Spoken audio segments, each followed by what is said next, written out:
श्री हनुमान अंक में श्री हनुमत चिंतन। श्री हनुमान जी वनवासी मनुष्य थे, ऐसा कई आधुनिक विद्वानों का मत है। परंतु हिंदू अपने सनातन धर्म के अनुसार मनुष्य से उच्च योनि, देव योनि का अथवा भगवान जी के विशिष्ट अवतारों का ही उपासक है। मनुष्य योनि में वह अपने माता पिता एवं आचार्यों का भी मातृ देवो भव, पितृ देवो भव, आचार्य देवो भव, इस वैदिक आदेश के अनुसार देव रूप में ही पूजन करता है।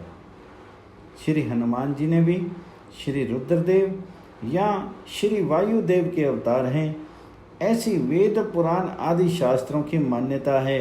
अतः उनकी उपासना हिंदू समाज में आज भी प्रचलित है। जब हिंदू माता पिता एवं आचार्य को वेद शास्त्र आदि के अनुसार देवता मान करके उनकी पूजा संपन्न करता है, तब वह देवता या देव अवतार की पूजा करे, ये तो स्वाभाविक ही है। वेदों में वर्णन आता है, ऐशा हाव अनिरुद्धा पुरुषो योना देवान अवति न पितरन शतपथ ब्राह्मण।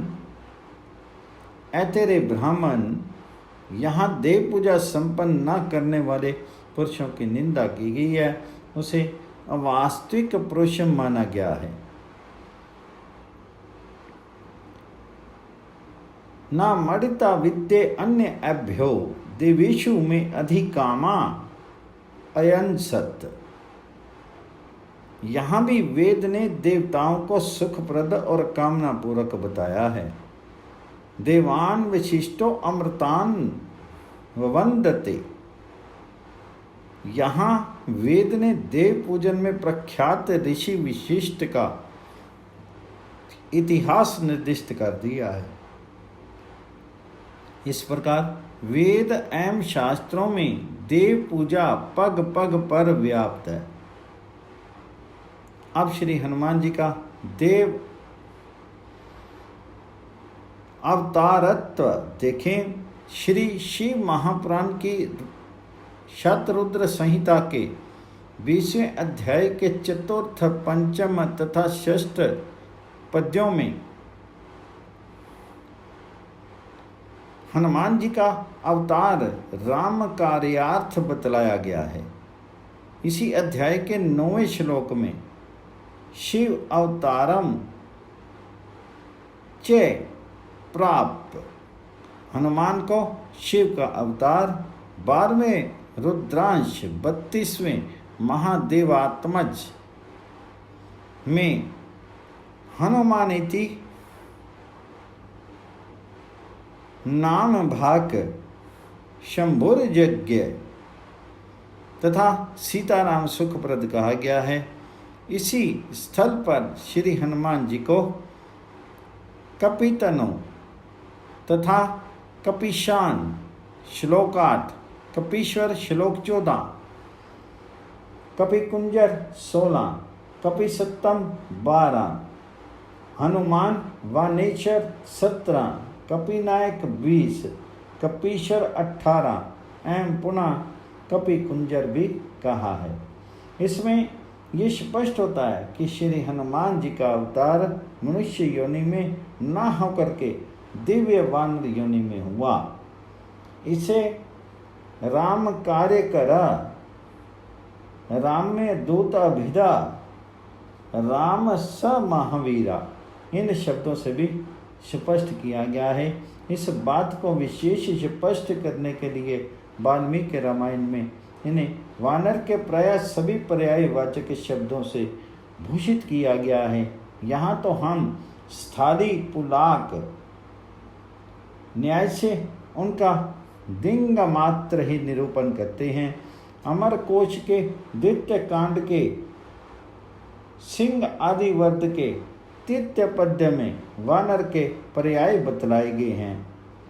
वहाँ ये 9 नाम आए हैं।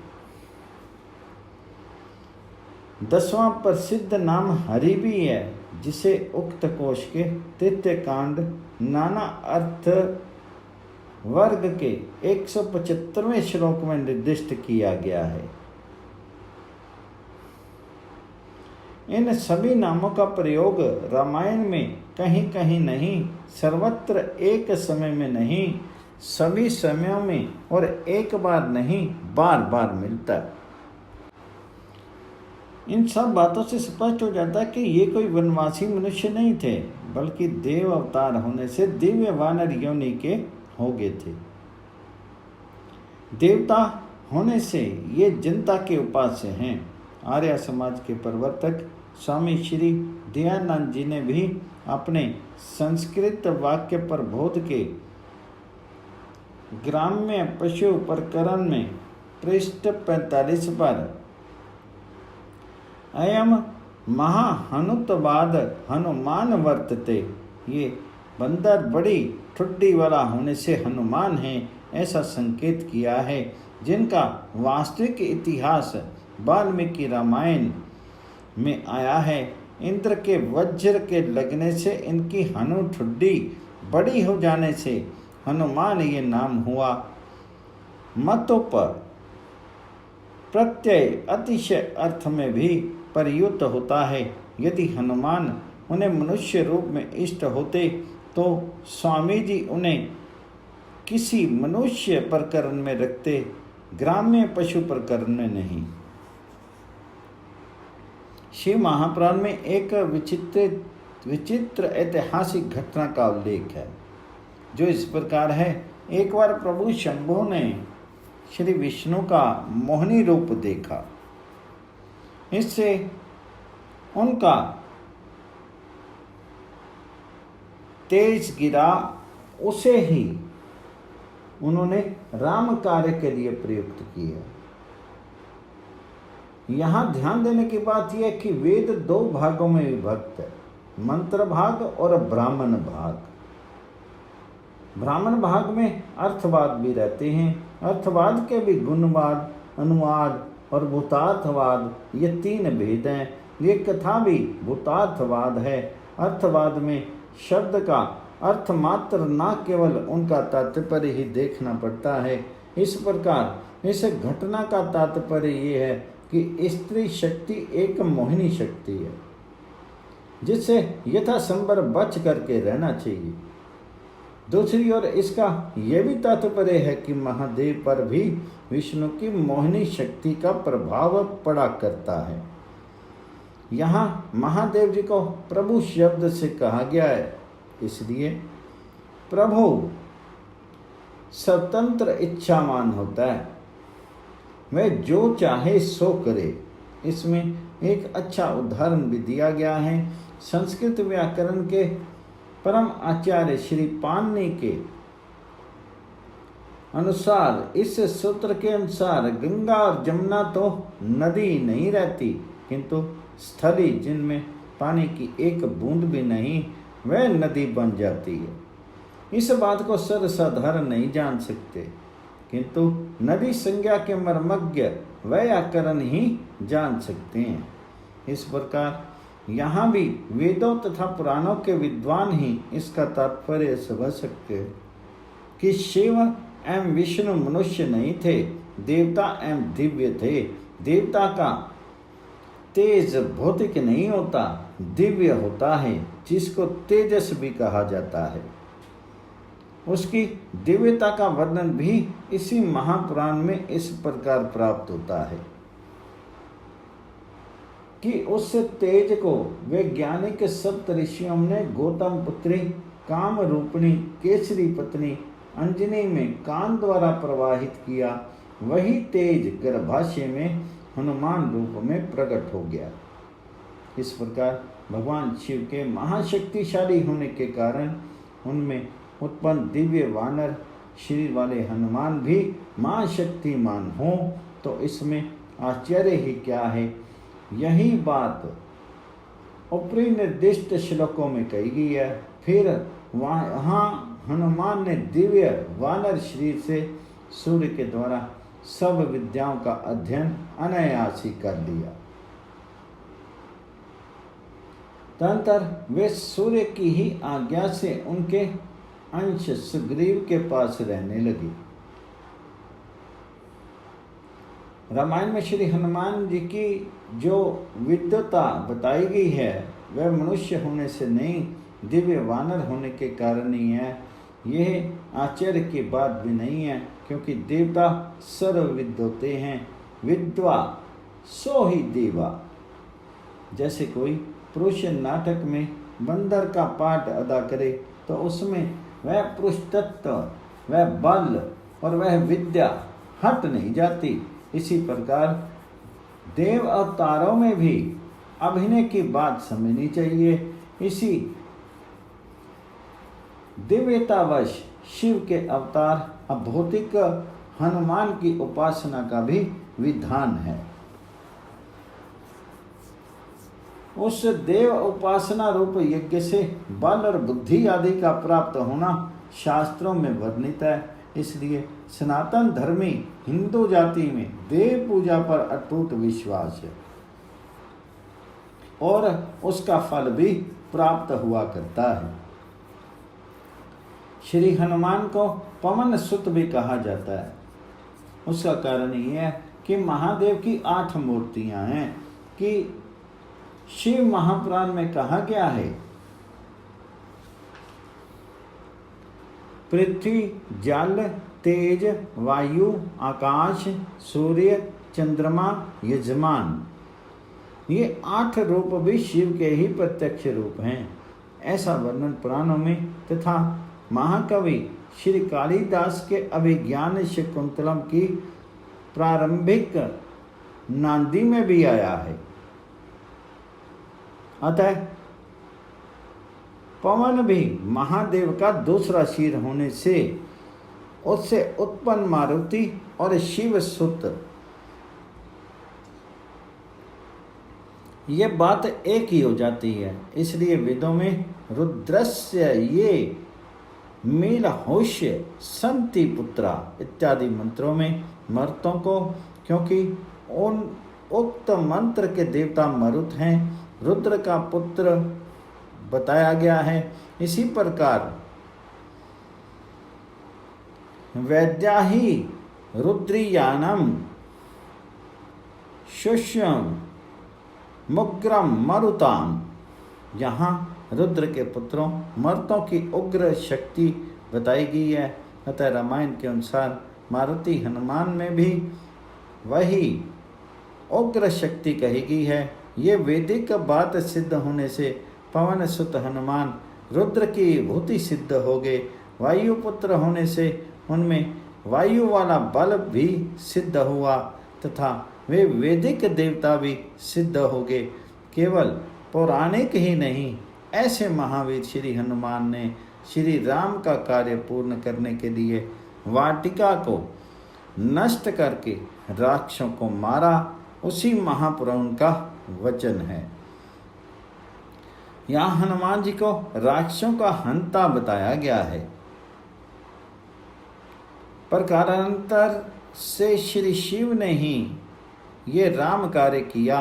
श्री राम ने भी समुद्र पर पुल बांधने के लिए शिवलिंग की पूजा की। इसे ही रामेश्वरम कहा गया है। श्री शिव ने तो उसका राम ईश्वरो यस्य यह अर्थ रखा, श्री राम ने उसका रामस्य ईश्वरा यह अर्थ किया और जनता ने रामेश्य ईश्वरश्च रामश्च ईश्वरश्च महादेव ये विग्रह किया। वाल्मीकि रामायण में यहाँ वायुदेव ने अंजना से कहा था कि मैं तुम में मानसिक गमन कर रहा हूँ, तुम्हारा एक पतिव्रत धर्म नष्ट नहीं कर रहा हूँ। तुम्हारा लड़का महान बलशाली बुद्धिमान अत्यंत पराक्रमी बड़ा तेजस्वी और उछलने कूदने में मेरे ही तुल्य होगा, उसका नाम हनुमान होगा। यहाँ देवताओं के मानसिक गमन का भी उल्लेख है। किसी का धर्म भंग करना नहीं बताया गया है। महाभारत में देवताओं के लिए लिखा है, यहाँ देवताओं का संकल्प वाणी, दृष्टि, स्पर्श अथवा संघर्ष द्वारा संतान उत्पन्न कर सकना बताया गया है। साथ ही देव योनि में लोकोत्तर शक्ति बताई गई है। इस प्रकार कल्प भेद से श्री हनुमान जी की उत्पत्ति में भेद बताया गया है। इससे उनकी अलौकिक बलशालिता व्यक्त होती है। इससे ये भी सिद्ध होता है कि श्री हनुमान कोई वनवासी जाति के मनुष्य नहीं थे। रुद्र या उनके भेद वायु देव के अंश होने से वे देवता थे। उन्होंने राम कार्य पूर्ण किया। उनकी उपासना से बल, बुद्धि आदि प्राप्त हो सकते हैं और होते हैं। पवन पुत्र हनुमान जी की जय। श्री हनुमान अंक। मंगल मूर्ति मारुति नंदन। पाठकों को आश्चर्य अवश्य होता होगा कि जिन श्री गोस्वामी तुलसीदास जी ने असुम होई जिना के सुमरे ते वानर रीछ विकारी के नियम के अनुसार स्वयं हनुमान जी से श्री रामचरितमानस प्रात लई जो नाम हमारा ते ही दिन ताही न मिले आहारा इत्यादि कहा कहलाया, वे ही विनय पत्रिका में हनुमान जी को जयती मंगलागार। मंगल मूर्ति मारुति नंदन, सकल अमंगल मूल निकंदन, पवन तने संतन हितकारी, हृदय विराजत अवध बिहारी इत्यादि कैसे कह डालते हैं। ऐसी परस्पर विरोधी बातों पर शंका होना स्वाभाविक है। प्रातःकाल मंगल स्मरण का विधान है। यो भी प्रत्येक कार्य आरंभ में, विशेष का स्थिर कार्य आदि के प्रारंभ में, मंगलाद्य प्रयोगम च आदि के अनुसार मंगल स्मरण आवश्यक तथा उसका अनुष्ठान न करना दोषावह माना गया है। ऐसी दशा में व्यक्ति बड़ी दुविधा में पड़ जाता है कि वे प्रातःकाल एवं यात्रा कार्य आरंभ आदि में अन्य मंगल स्मरणों के साथ श्री हनुमान जी का भी स्मरण करे या नहीं। आज तो यहाँ संक्षेप में इसी प्रश्न पर विचार प्रस्तुत करने का यत्न किया जा रहा है। आरंभ में मंगल शब्द लगा तथा मंगल पदार्थ पर भी कुछ विचार कर लेने से प्रसंग को सांगोपांग समझने में सहायता मिलेगी। अतः थोड़ा उस पर भी विचार किया जा रहा है। मंगल पदार्थ क्या है? गत्यर्थक मगी धातु से अलच प्रत्यय उन आदि पंचम पाद अंतिम मंगल सूत्र द्वारा मंगल शब्द निष्पन्न होता है। पुनः उससे यत प्रत्यय करने से मंगलेय एवं व्यन करने से मांगलेय शब्द बनता है। कल्याणम मंगलम शुभम।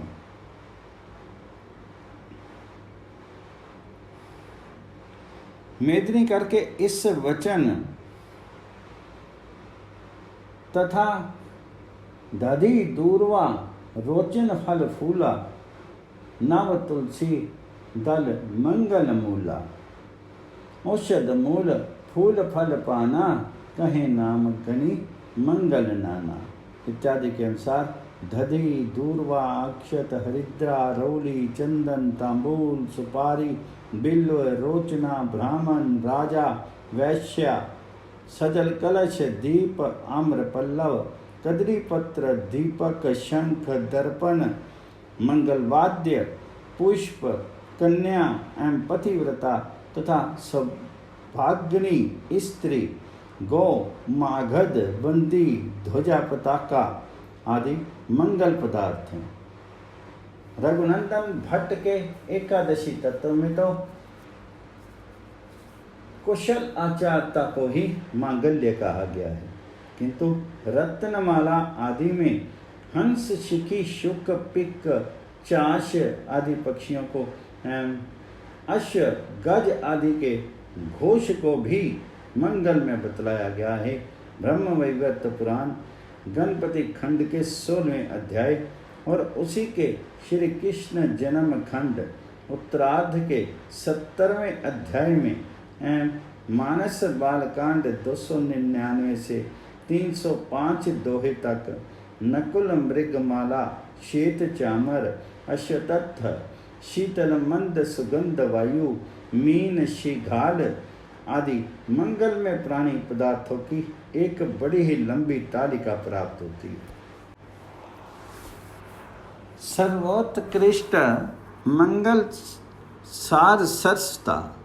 वेदों में मंगल के लिए सस्ती न इंद्र भद्रम करने भी आदि से सस्ती तथा भद्र आदि शब्द है अधिक तथा प्रयुक्त है। उसमें मंगल पद के सुमंगलियम वधु, सुमंगली परतरनी, सुमंगली के भ्य स्वाहा इत्यादि प्रयोग विरले ही प्राप्त होते हैं। श्रीमद् भागवत आदि पुराणों में इस शब्द का प्रयोग अवश्य प्रचुर रूप से उपलब्ध है, पर सर्वाधिक प्रयोग किया है इसका श्री गोस्वामी तुलसीदास जी महाराज ने। अकेले मानस में ही ये शब्द प्राय 300 बार प्रयुक्त हुआ है। श्री राम विवाह प्रकरण में प्रति दोहे में इसका कई बार प्रयोग हुआ है। देखिए 296, 297 तथा 302, 5 दोहे, इनमें मंगल पद के पुनरुक्ति भी सुंदर लगती है।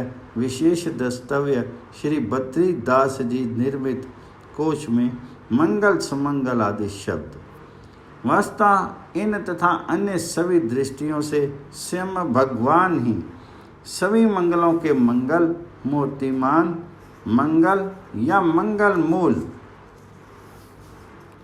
सार सर्वस्व हैं।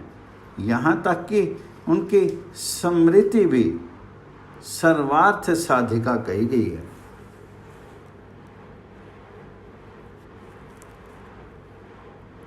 गोस्वामी तुलसीदास जी के शब्दों में भी भगवान मंगल के भी मंगल, मोद के भी मोद, सुख के भी सुख, आनंद के भी आनंद प्रद और प्राणों के भी प्राण हैं।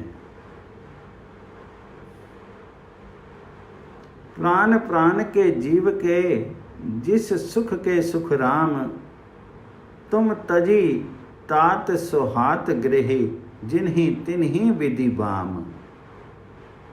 राम प्राण प्रिय जी के स्वस्थ रहित सखा सब ही के, आनंदों के आनंद दाता।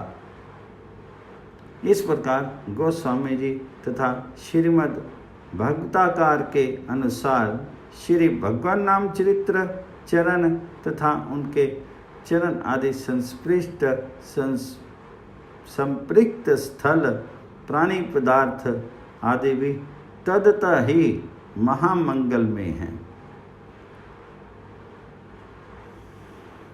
तदैव सत्यम तदु हेव मंगलम, तदैव पुण्यम भगवत गुणोदयम, तदैव रम्यम रुचिरम नवम नवम, तदैव शश्न मनसो महोत्सवम। गोस्वामी जी के भी मंगल रूप भयद बन तब ते, की ना निवास रमापति तब ते। सो बनो सेलु सुभाई सुहावन, मंगल में अति पावन पावन। महिमा कही कवन विधितासु, सुख सागर जा किना निवासु। मंगल भवन अमंगल हारी, उमा सहित जहि जपत पुरारी। नाथ कुशल कुल्याण सुमंगल विधि, सुख सकल सुधारी के।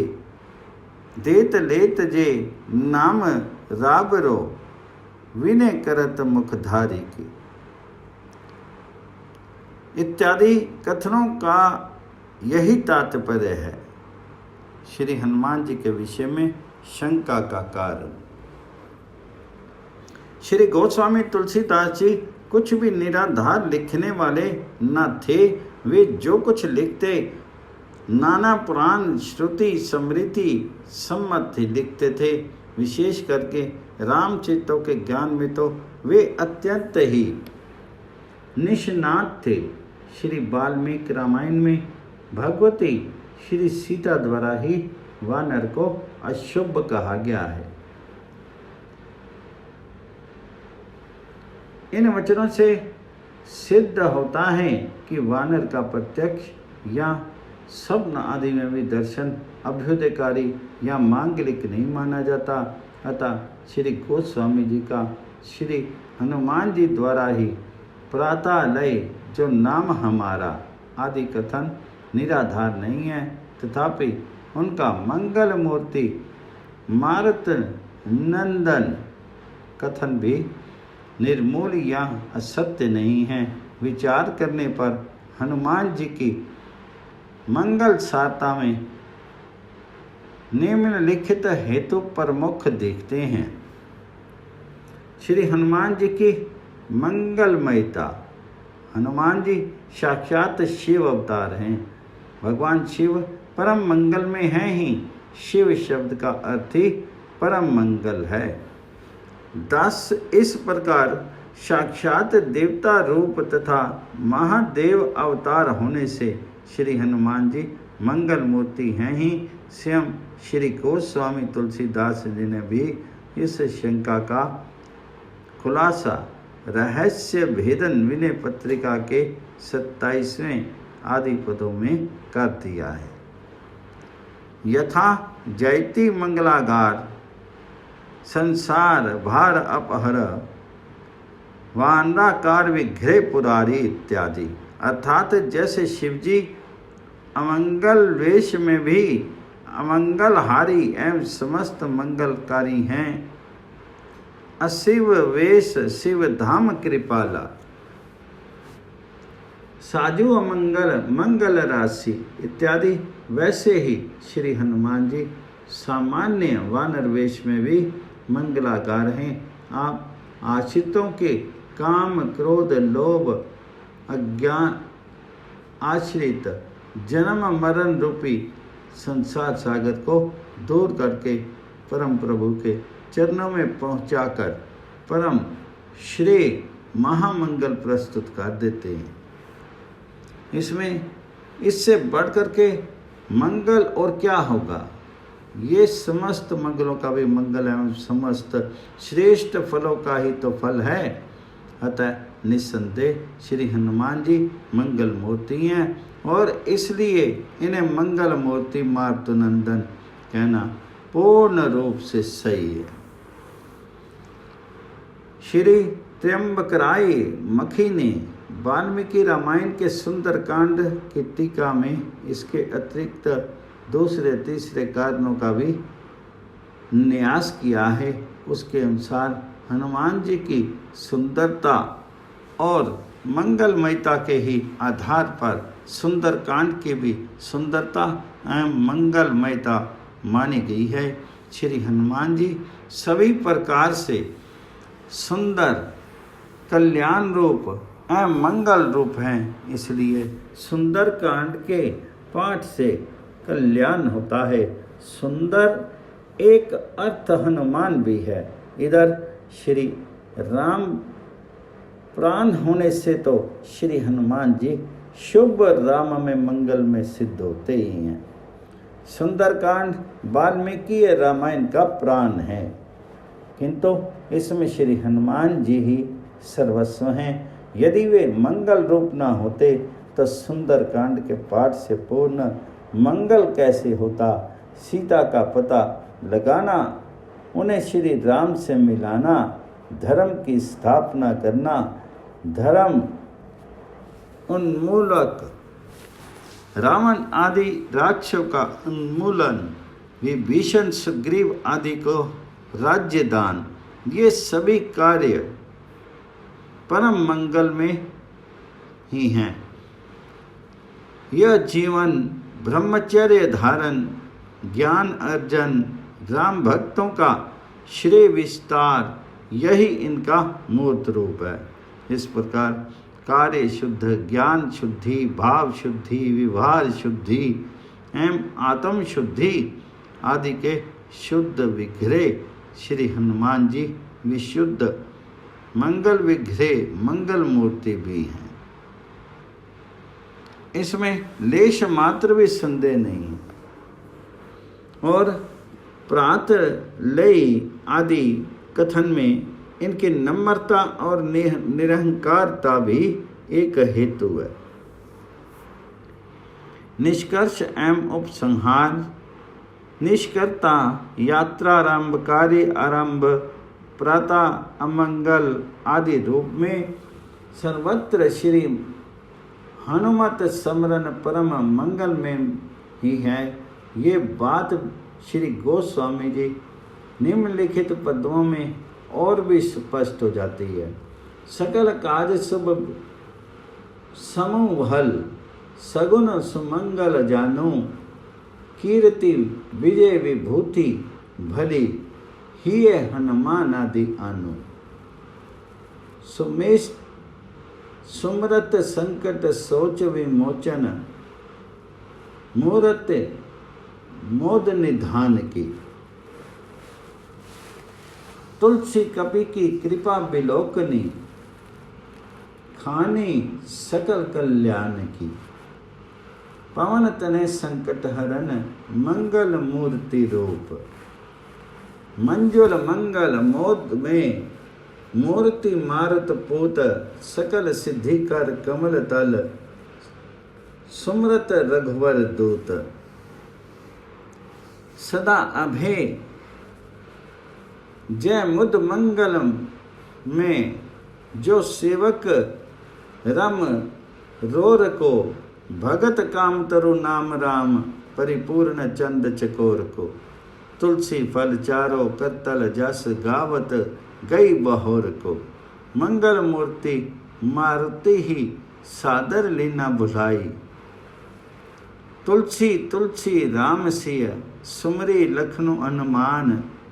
काजू बिचोरू सो करहूँ, दिनो दिनो बड़ कल्याण। सुख मुद मंगल कुमद विधो, सगुन सुररोह भानु। करहो काज सब सिद्धि प्रभु, आनी हिय हनुमान। इन सभी वचनों में स्पष्ट ही श्री हनुमान जी के स्मरण से नित्य निरंतर उत्तरोत्तर कल्याण प्राप्ति का निर्देश है। विनय पीयूष सिद्धांत तिलक आदि व्याख्याओं में इन विषयों पर तथा पदों के भावार्थों पर विशेष विचार हुआ है। अतः निष्कंच कार्य आरंभादि में श्री सीताराम सहित श्री हनुमान जी का विस्मरण किया जाना ही चाहिए। पवन पुत्र हनुमान जी की जय।